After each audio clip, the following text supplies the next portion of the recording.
tarde. Good afternoon, everyone. For those outside that are not paying attention, you're about to miss the most important presentation of the day. You know, Brazilians are very good in networking. It has its setbacks, right? But everyone, it's really impressive trajectory we have here. I was joking with Mario outside. Usually we say, oh, introduce yourself quickly so the audience has the background. And today we're going to do slightly different. I asked Mario to actually talk slowly, tell us the story. It's a lot of very interesting things you've been through as a Brazilian and everything you built here. So if you can share a little bit about the whole story would be great, and we'll take it for that. We will be opening for questions during the presentation, so feel free to raise your hand anytime. But let's get started. Thank you again for showing up for us here. Thank you, Margarita, and thank you, Anderson. So I think we started off on a really bad note. One of the principles I like to live by is under-promise and over-deliver, and I think we started the opposite way. So anyhow, I really want to thank you for having me here. I'm humbled to be in the presence of all of these very successful people who are somehow associated with Brazil, and it kind of makes me proud to see that we're at SRI. There's so much history in this place, and we're having a conference about Brazil and about entrepreneurship in Brazil and all of the other topics that we are covering here. So in terms of my story, I will try to keep it brief.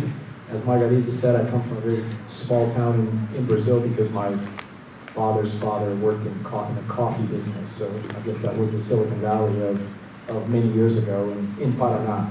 But I grew up a Brazilian kid, and then when I was 12, my father came home one day. He used to work for Monsanto, the chemical company, and I didn't speak a word of English, and neither did my mother or my sisters, and he said, we're moving to the United States, and he showed us a picture of a river with a big arch next to it, and we moved to St. Louis, Missouri from São Paulo without speaking a word of English. And we got there on a Thursday, and Monday, he said, you're going to school, and there was no such thing as English as a second language at the time, or any of these kinds of things. I'm a little bit older probably than most of the people here.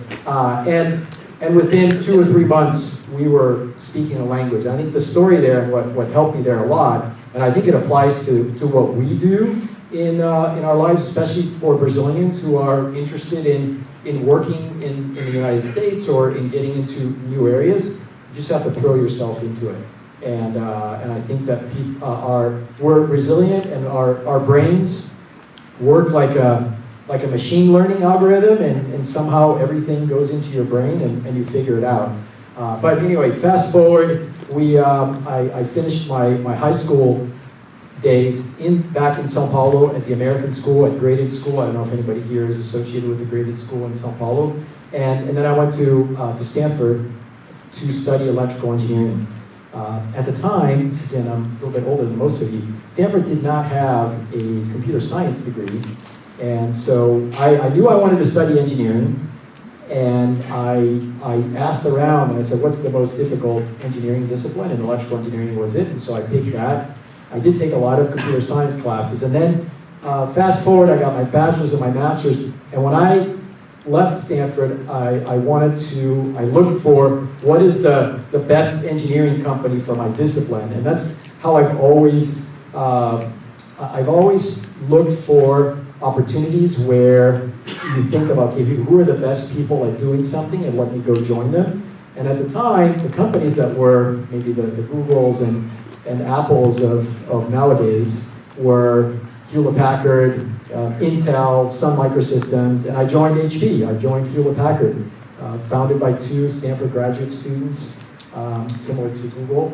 And I was with HP for 16 years, mostly as an engineer, and then I spent a lot of time doing what it didn't used to be called product management, because product management is really a recent discipline. And I worked for HP here in Silicon Valley, in Europe. Again, it was one of those things where I just went to Europe because I was interested in discovering how work and business are done in that part of the world.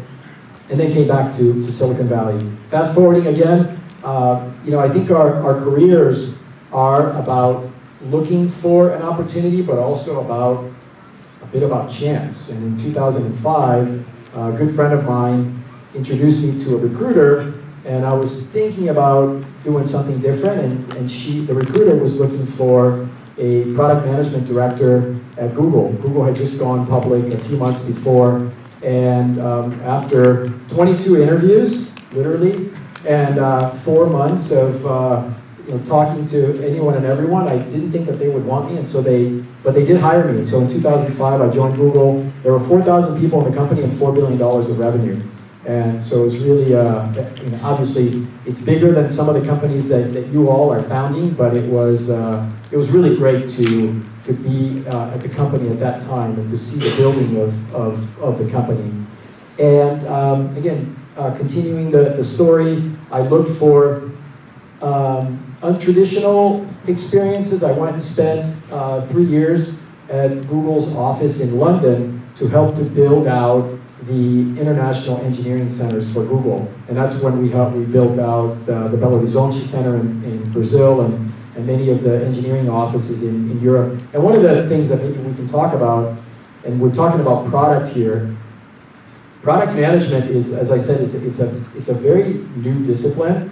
And when we were trying to hire product managers in Europe and in Brazil, and even in Asia in 2008, 2009, most people didn't even know what a product manager was. Really, it was really here in the Bay Area that people knew what a product manager was. They thought it was project manager or IT program manager. And so that's something which has evolved. And I think it's really important to understand, if you're building a product-centric company, really to understand deeply what a great product manager looks like and does, the definition, the characteristics. We can talk about that. And but my favorite time, and there were a lot of favorite times at Google for different reasons. I was there for 15 years. But probably my favorite time is when myself and a team, we did this grassroots project to build Google's first consumer hardware product. Now you see Pixel and all kinds of things everywhere at Best Buy, but the very first product that Google built for the consumer market that was a hardware product was a product called Chromecast. Some of you may know Chromecast, and we had this idea. We developed it, and maybe we can go into it in a separate question. And I'd like to tell that story. But that was a very really fun entrepreneurial experience within a large company that has a lot of resources. And one of the things we can talk about is what are the differences maybe between that and being in a venture funded company now. I can see the differences between how you innovate at Google and Facebook and how you innovate at a much smaller independent company. And then I left Google because I wanted, once again, to look for something different in my career. I spent 2.5 years working in cybersecurity, which is super interesting. And but my passion is in building products for consumers, and I also have a passion for health and fitness. And so I met the two founders of this company that I'm at now, Hinge Health, and they're two 33, 34-year-old guys. One of them just got married last week. The other one had their first baby a couple months ago. I have a 25-year-old daughter and a 22-year-old daughter, and this is their first job ever. And so it's been fabulous to bring my experience to work with them and to be the chief product officer to build a product at this much younger company. It's not so small. We have 1,200 people, Series E, and but certainly much younger and much more to do than in some of the large companies that I've worked for. And I've been fortunate to meet lots of really cool people through the years and to learn a lot from them. And many of the people that we read about in books about Google and Silicon Valley, I got to meet and be coached by and interact with, and that's been really very rewarding. So I'm happy to be here, and I'd love to share any any insights and humble advice that I might have for you all. As I said, fantastic story. Thank you so much for sharing, Mario. There is a lot of things to cover here. In a minute, I will ask you to talk a little bit about what you're developing right now, and then we can move backwards. But I wanted to pick on something we spoke briefly outside. By the way, I'm a computer engineer, and when I did my vestibular, when I applied for school, it was the first class that it had that name. Before it was also electrical engineering and computer science, two different programs. So, it's long, long ago as well. And when I came back to Brazil, after doing an MBA here, that was 2003, and we were in a cycle globally that we called a very tender term for technology. We were calling it the nuclear winter of investment after the bubble of 2000. And there were two things that were very material for us in Brazil in particular. One was Google's IPO, if I'm not mistaken, 2004. So that was sort of a rebirth of the industry from a venture perspective. And the acquisition of Aqua in Brazil, in Minas Gerais in particular. That was first major endorsement that local technology had appeal globally. And we were talking about it outside, and you played a first-person role in that. So if we can start off there, in terms of talent that you identified, IP, technology, what do you think was interesting to Google back then, and what are the gaps that we have to close in our ecosystem to have more and more cases like that? In general, but in product in particular, as your expertise today. Yeah, that acquisition was really a lot about technology, and that team was fabulous, and that team is a very large R&D center for Google today in Belo Horizonte. I would encourage all of you to go visit. It's a really nice office. They have really nice food. They used to be in a little apartment that looks like one of those apartments small little apartment in the Zona Leste in São Paulo when they were first acquired, but now they look like a Google office.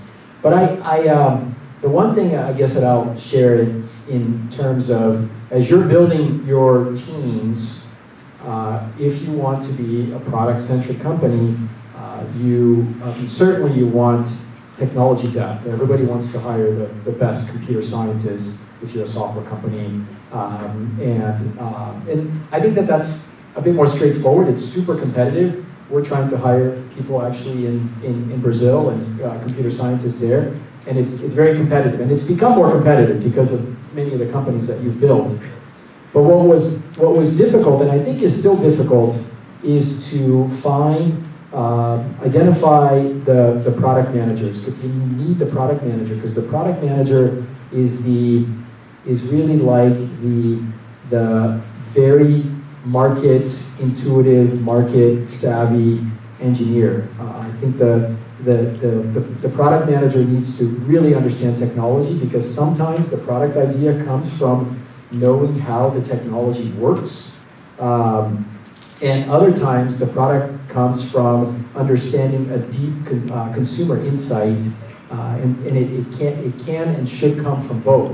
And the product manager needs to be able to work with the engineers, but also needs to be able to work with the marketing people and the business people and so on. So it really is the product manager gets all of these inputs about what to build before they even define a roadmap or define a plan. And Anderson and I were talking about the product manager is like a walking machine learning model. They get all this data, it goes on the table, and then they, through their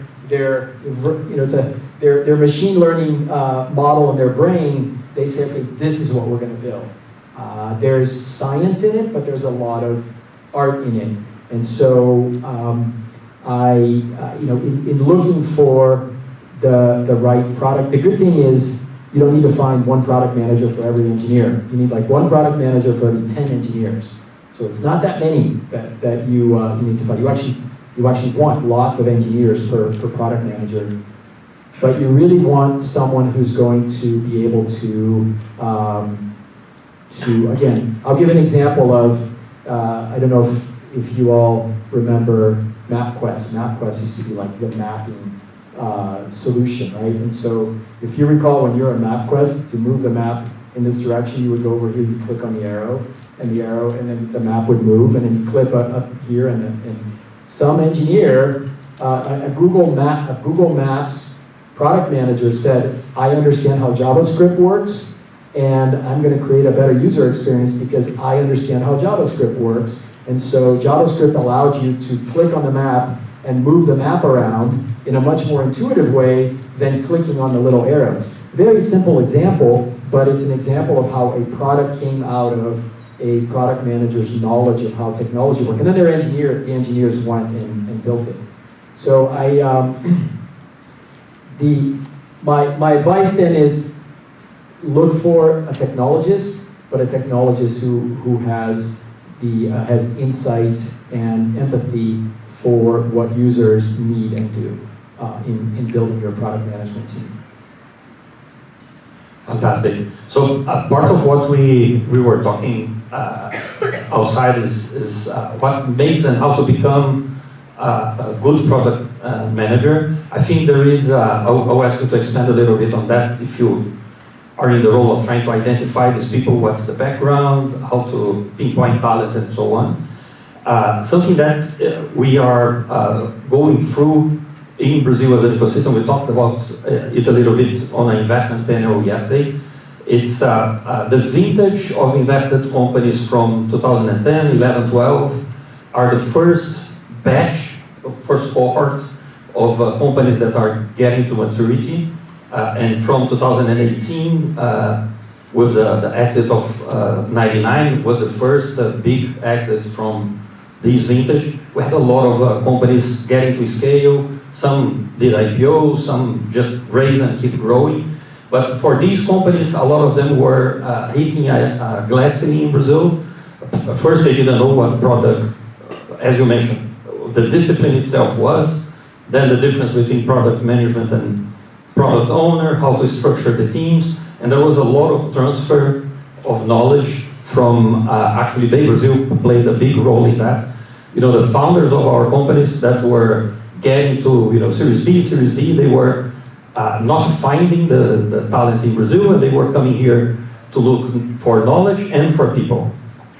So we are now going for the first spin of the flywheel of companies and invested companies in Brazil. Second-time founders, they already have the connections, and this is starting to flow in Brazil, something that has been going on here for a good while. So there are two sides to it. There is something that has been working for a while here that's not present in Brazil yet, and there is all the new disciplines like product-led growth strategy, which I think will push product even further into the face of every founder. So given all this, where do you think the discipline is going from here, and how do you find the right talent, raw or trained for the product discipline? If you were running a company in Brazil, what would you be tapping into? Well, I think where it's going, and I'm biased because I kind of grew up with how the product function grew up in Silicon Valley. But I think that where the discipline is going is that in your company is you really will rely on a person with the product skills to be the person that brings the product together initially in terms of the discovery and the ideation part. That the product manager really follows the product through all the phases. You're doing the discovery and ideation, and then at some point the product manager brings a team together and has an opinion about, okay, great, this is what we're going to build. And then you write your PRD, and then your product requirements document.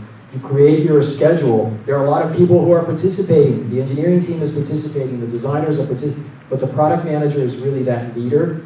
Anderson, you mentioned product owner and product manager. I don't make a distinction. I think the product manager needs to be the product owner. The product manager is like a little GM. They go from being almost like a startup founder of the product and then they grow with the product, assuming the product is being developed successfully. And then at some point, the product manager is the one that is the champion for making sure that the launch will work, that the engineering deliverables are being done, that customer support is going to be ready, that the go-to-market part of the business is going to be ready. They're really the conductor of bringing more and more functions in and then making sure that when you launch the product, all of the boxes are checked by all the different functions so that the product is working. So it really is like this very product and technology focus in the early stages of the life cycle to really becoming like the general man. And then once you launch, that product manager at any one point, somebody should be able to ask them, how many current users, new users, returning users do you have? What's your 1 day, 7 day, 30 day? What's your top reason for churn? What's your top retention rate? So the product manager just needs to be that expert at all times. So that's where I think it's going. And that doesn't mean that the other functions are not as important. And hierarchically, it's not like these people don't report to the product person. These people report into the CTO, into the president of sales, to the CMO, but the product person really brings it all together. And actually, it's an interesting thing that I've run into in my career, that sometimes you get a very ambitious person who comes into product management, and they define career growth by, I have to become a people manager, and I have to manage a bunch of people. And I tell them, if you want to manage a bunch of people, don't be in product management, because that's not the idea. You're leading a large group of people across functions, but product management is not about the person who's going to have the big organization. I mean, maybe if you're at Google or Apple and you're a product management VP, then you'll have a bunch of people working for you, but that's not the idea. And so you need people with those skills. You need people with technical skills, people with MBA type of skills, and depending on the business that you're in, if you're in fintech, you need the product manager to understand finance. If you're in health tech, like I am, you need to have medical and clinical knowledge in the product function, because that's part of the product that you're building. And so that's what it is. I think that's where it's going. And in terms of finding people, it's difficult, but I always start with the engineer, kind of like as a baseline. You start with the engineer, and then can that engineer do these other things? Excellent. I'll ask you to talk about a couple of products that you led in the past. I think Chromecast we talked about, it would be great if you can talk about it. Your current role as well. But just out of true curiosity, hearing you when you mentioned this is the entrepreneur, the founder of the product inside the organization, whatever the size it is, I think it's a very good parallel. Honest question here, do you think traditionally is the same individual that will come from the ideation of the product all the way until scale and operation and being in charge of complete, let's say, global expansion of the product, or specialized people for different stages? Is there a norm? When building the parallel is very most of the best known cases of entrepreneurship are people that have done that, but that's the exception statistically. How does that play with a product? So in a company, you have different people doing different stages, or you literally own the product? Well, I think after I started at my current company, we went in and we actually documented what does a product manager do in the different levels, so people have a career path. We're at that stage as a company to start defining that. If you write down the role of the product manager, you write down the whole thing, because that is the role. But in the real world, then, some people are really good at having the early ideas and prototyping and really selling the idea. But then when you get into execution, then they're less good at it. They get bored. Execution is a grind. Like, you have to meet with your engineering team all the time, with the operations people. You have to track every detail. Some people don't like that, and they're not as good at that. And then when you get into launch and you're working with all the the go-to-market elements of the product. Ideally, you have somebody who can progress through the whole cycle, but it's okay to be handing off, depending on the size of the program, to be handing off to people who have skills in those areas. But at all times, it's really important that the product manager has deep insights about the user and how the product is built, because you're always building the product. Even if you're close to launch, you're doing your dog food program, and you're getting you're constantly thinking about how to make the product better, so you never stop doing that. Fantastic. So now if you can talk about specific products and the story around that. I think countering Chromecast and what you're doing today would be fantastic. And also make it tangible to the audience in terms of scope and reach of the things you've done in the past would be fantastic. I will apologize, I'll fetch my cell there. Big mistake, I didn't have my timekeeping here, but please go ahead. We have a plot, so I'm going to say this really fast, because I think it's really hard for the audience to do this at 1:39, after lunch, and there's some good scones and muffins still there. So just real quickly, I'll talk about two projects. I mentioned when I was talking about my Google career, there's many highlights. I just absolutely loved the experience of building Chromecast. We had a project called Google TV that was basically, we had the wrong strategy for that product. We had been very successful early on with putting Android on mobile phones, and I said, great, let's go put Android on TVs. And TV manufacturers were not software companies. They didn't build very good UIs. They had no margin to invest in software. So putting Android into TVs to bring streaming into the home was not the right thing to do. But we developed a lot of insights because we wanted to bring Google into the home beyond just on your phone. We wanted Google to be in your home appliances, for example. And so we took that knowledge and we went completely the other way. We said, forget about putting software in the TV. Let's design the simplest device adapter that you can design that plugs into HDMI, that's super cheap, that will stream content directly to any TV. And so we had some really interesting and aggressive objectives. Like our goal there at the time, there were 2.4 TVs per household in the United States, and so we did the math and we said, what would it take for us, with the price of one Apple TV, for you to be able to get 2.4 Chromecasts? And so we set up a goal for the cost of Chromecast and set the price. So we achieved it. We sold it for $35 when Apple TV was like $110 or $120 at the time.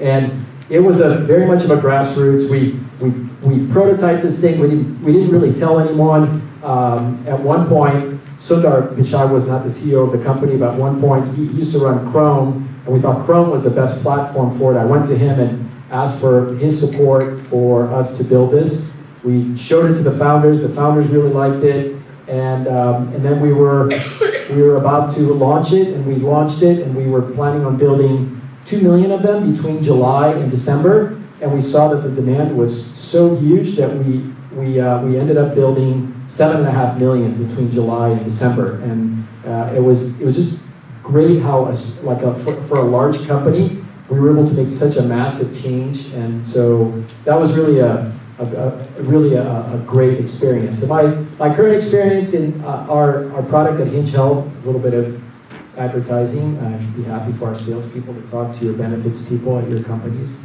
We're building a virtual physical therapy service. We sell B2B2C.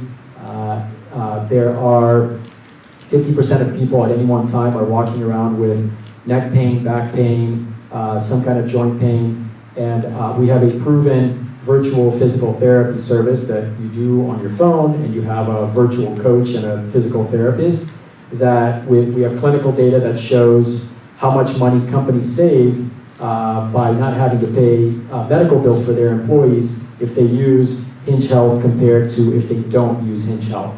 So we sell to employers. Employers make it a benefit for their employees, employees download our app, they get a custom program, and it's a classic product, a consumer product development effort, and we're all about how do you get more people into your product, how do you retain your product, how do you optimize the customer experience. It's like building, I don't know, Instagram, but building it in the health tech field, and that's what we're doing.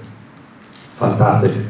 Well, we are opening for questions now. If you have any, just raise your hand. There's one over there.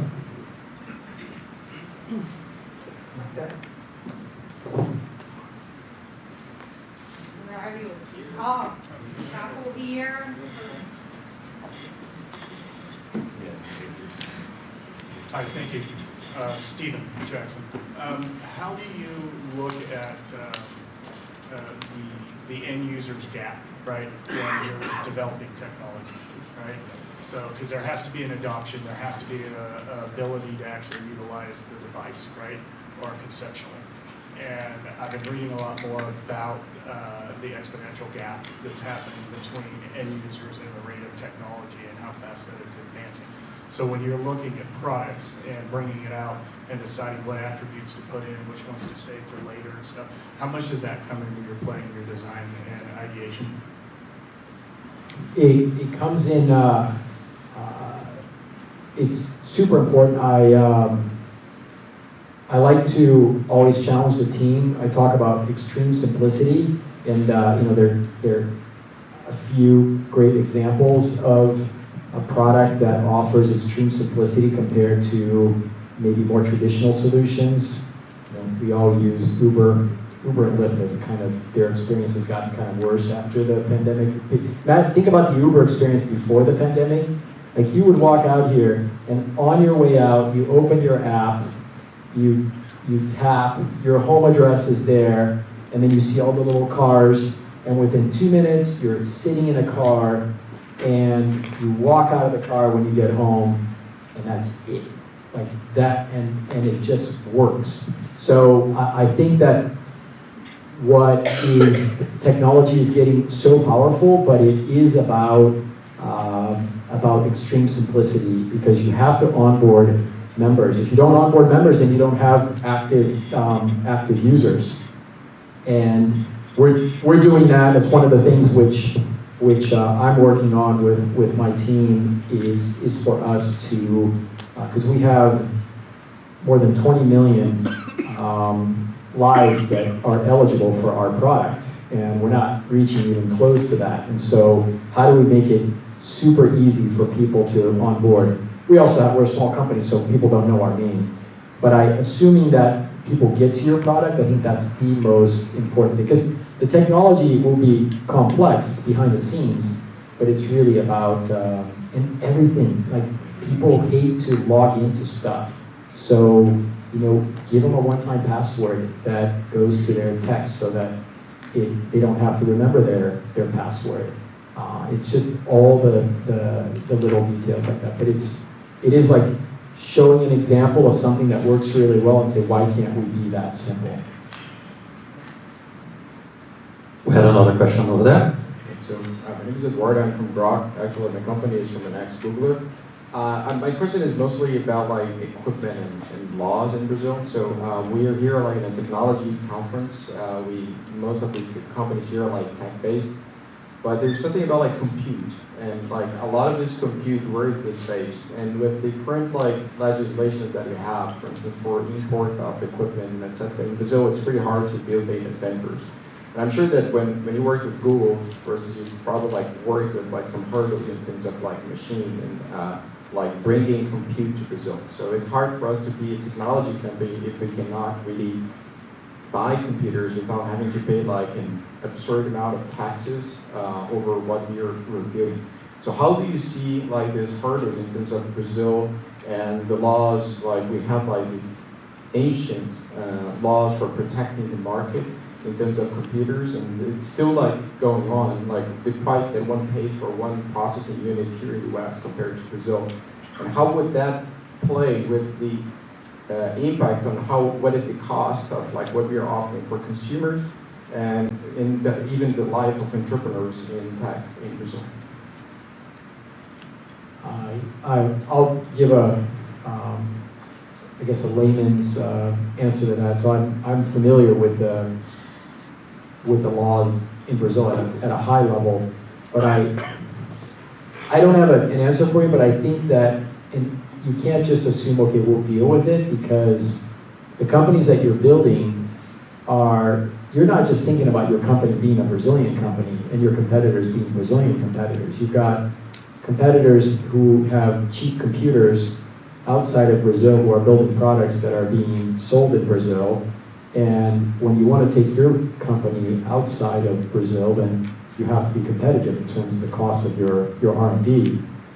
And so it's, again, I don't have an answer for how to solve that, but it's definitely something which shouldn't be ignored, or I don't think you can be competitive if the cost of your engineer is, because the cost of the equipment is associated with your cost of R&D. So I hope that there's progress in moving that and solving that. Do you have thoughts on this? That's spot on. There are some specific industries in which we have a competitive advantage by being in Brazil, specifically when labor, even if it's a high-end labor, developers, for example, then we have a cost advantage. But when it goes to hardware, it's still a pain. And it's actually a big caveat from yesterday we talked about the government not being that relevant in terms of, well, there isn't much they can do to make our lives too much harder. But for anything related to hardware, it is a big hindrance. Not only cost itself, but bureaucracy and logistics. I was talking to the founder of Volt as well. It's import parts and everything becomes really a disadvantage that we definitely have to fix over time for the country to work better on those. It's not a good thing for Brazil, but you can hire engineers elsewhere, right? It's obviously not a good thing for our country if we're exporting the work to places that have less regulation. Go ahead. Hi, my name is Roberto from Take Blip.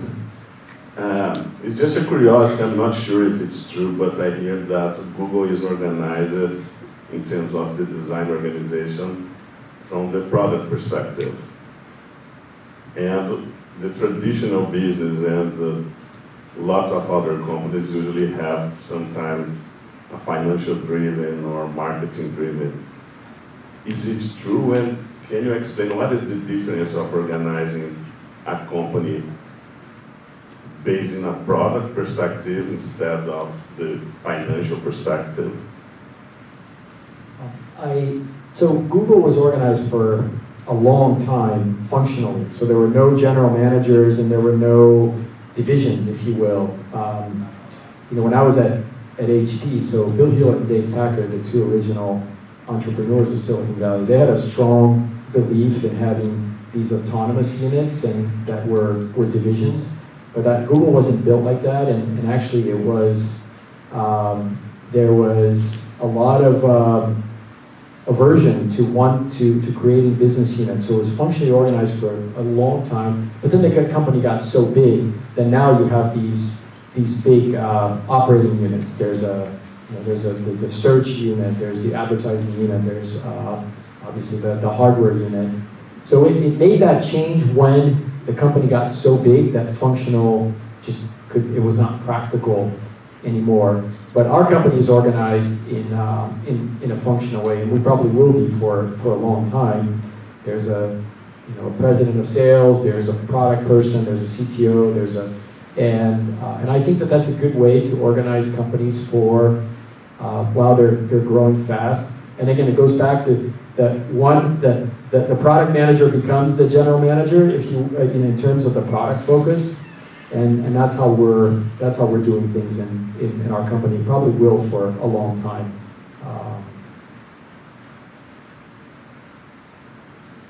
So back in the days when I started my career, professional career with Intel, I started out as a supercomputer CPU design engineer, and eventually I moved into product management. So of the 10 years I was there, 1/3 was in engineering and the rest was in product management. One of the things that, at Intel, and the culture back when Robert Noyce and Andy Grove were running the company, is that they would require people moving into product management to have an MBA. So I was very fortunate that they paid for it. Now, I wanted to ask you if HP, that was the requirement also to have an MBA, and how does Google also handles people getting that product management position? It's great that you were at Intel. A lot of people don't know that the OKR system was started by Intel. Right? That was the first company that started doing that. But it's interesting, I think that at Google, an MBA was definitely in the product and engineering areas, was borderline of negative, almost because you weren't technical enough if you had an MBA. The person who led ads engineering when I got to Google, super smart guy, good friend to this day, and he works in a different place now. Yeah, he was a Harvard MBA, and you could not find in his bio anywhere that he had an MBA or that he went to Harvard. He hid that because his engineers wouldn't respect him if they thought that he had an MBA or got his MBA at Harvard. So I think it has changed. I think that you want a balance, and I don't necessarily encourage PMs to get an MBA, but I think that there is absolutely room. Like we're looking into, in our company, how do you get into the Medicare space? I mean, that really requires a lot of product strategy, partnership thinking, business strategy, in addition to what the right products are. So I think that there are many product roles that can benefit a lot from having an MBA or the equivalent experience. The flip side, though, I'm strongly against when we're hiring a product manager to hire someone who doesn't have the technical background.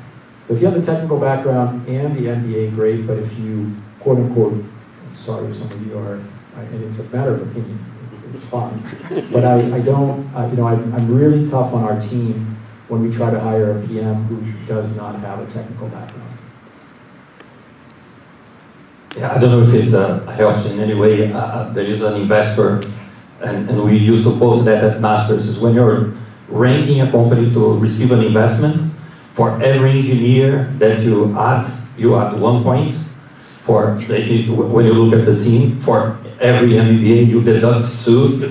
So when I heard that, I was okay, I'm a walking -1 because I started as an engineer and then did the MBA. But guys, we are approaching the end. I think we have time for one more question, and then I'll ask Mario for final remarks and looking forward what you can leave us with. But I know you have a sharp time to fix here. So anyone final question from the audience? No one? Perfect. That, oh, that. Right there.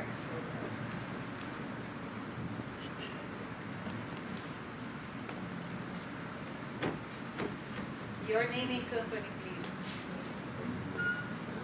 Hi Mario, my name is Luis. And I don't have a company, I'm actually a student, undergrad. And so a little bit of feedback overall is there's a saying that if Hammerford were to ask users what they wanted, they would say faster horses, but instead they got cars. And one of the reasons that it was like a lot of people say that's very different product management between products that are D2C, that are products that are B2B, direct to consumer versus business to business. And my question to you is, how does one determine when to act on customer feedback versus stick to the current plan in a D2C product? And how do you see that difference between B2B and D2C, which is usually very different? Thank you. Well, I think that it's really important to. I don't think you can discard customer feedback. And you have two types of customer feedback. The most important customer feedback are your metrics. You know, how are people really using your product? And your 1-day actives, your 7-day actives, your 30-day actives, so you definitely don't discard that. But before I said that the product managers they're a scientist, but they're also an artist, and I think that there is so much information that's coming at them that they really need to use their knowledge of users and apply as much data as possible. But at some point, you have to develop an opinion and have conviction without perfect information. The one thing you don't want to do is to think that you can there's a formula to building the right product, because then anybody could do it, and you would never be competitive enough to come to market. So definitely don't discard that. As far as B2B products and B2C products, I think that the only difference is if you work in a company and your CIO bought this thing, you have to use it, right? You need to file your expenses and so there is a bit of, like an obligation to use the product, but in the end, I think that you should always be thinking, ultimately there's a user. And if the users of a product in a company are not happy, maybe the CIO bought that, maybe it'll be there for a couple of years, but at some point, people will complain enough that they'll buy something else. So I think it's just as important to think about the user for a product that's used in a company as a product that's not. And you talk to people at Slack, and I mean, that's a perfect example of a product, which is a product for companies, but they obsess over user experience. And they're very successful, I think, partly because of that. It's a great coincidence with the example that we were talking about outside, right? So we were talking about product design and engineering. One example I mentioned to Mario was if you take an engineering approach to fast sport car, you wouldn't have any difference between a Porsche and a Ferrari. The difference is product and design, right, as we were talking. And now that you mentioned, if you make a survey with the potential clients of Ferraris and Porsche, you end up with a Volvo, if you do precisely what the end customers tell you that they want. So, but as just a side comment, we are over time. I just wanted to thank you and ask you for final remarks. A lot of the folks in the audience are entrepreneurs. So quickly, how do you see the world a little bit today, but especially long-term, challenges and how do you see we moving forward from, where you sit today? Well, I won't repeat some of the things that I said. I've been so focused on the importance of the product and the user insight and all those things. I guess I'll just finish by saying that, when I say that if you're a product-centric company, don't let your product people only think about the product. It's really important that from day one, the product person is thinking about how is this thing going to be sold. Like the go-to-market is so important, and there's so many examples of projects in big companies and young companies that like, we have a great idea, we're just going to keep building this, somehow we'll figure out how to sell it. It doesn't work. Or you just leave it up to chance. So I'll just leave by saying that it's also very, very important for the product person. This is maybe where the MBA experience comes in handy, is to think way in advance how you're going to launch the product, how you're going to go to market, what your channels are, how your sales teams are going to be involved. Because if you can't sell your product, then you're really not going to be very successful. So thank you for the questions and for the conversation. And I always have my fingers crossed for success of Brazil and Brazilian companies. So good luck. Thank you so much. Thank you.